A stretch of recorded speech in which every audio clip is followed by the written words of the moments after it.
არ მახსოვს ჩემი ლოცვა ღმერთსობას ხო დაეტოვებინოს. არ მახსოვს რაიმე მეთხოვოს და არ შეესმინოს ჩემი გულმხურვალი ვედრება. პირიქით, იმასაც კი მაძლევდა, რაც არ მithოვია. ალბათ ძალიან მჭირდებოდა და იმიტომ. ყოფილვარ ცხოვრებაზე ნაწყენი, როგორ არ ყოფილვარ, გაბრაზებულიც ყოფილვარ, წაბორძიკებული, უარყოფილი და ნერვებდაგლეჯილი.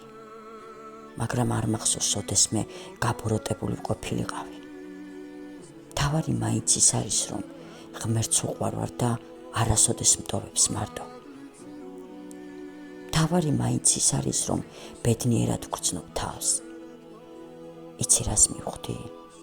თუ შენი გონება და გულის სიკეთეს ემსახურება, შეიძლება ბოროტებამ გაწვალოს, ბევრი განსაცდელი მოგიწყოს, მაგრამ ვერ დაგამარცხებს. ყველაზე დიდი და საიმედო საყრდენი შენი რწმენაა.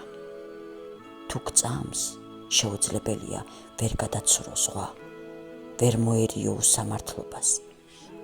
აუცილებლად მიაღწევ მიზანს, თუ ღმერთს არ დაკარგავ, თუ ღმერთამდე შეძლებ შენი ლოცვების მიტანას.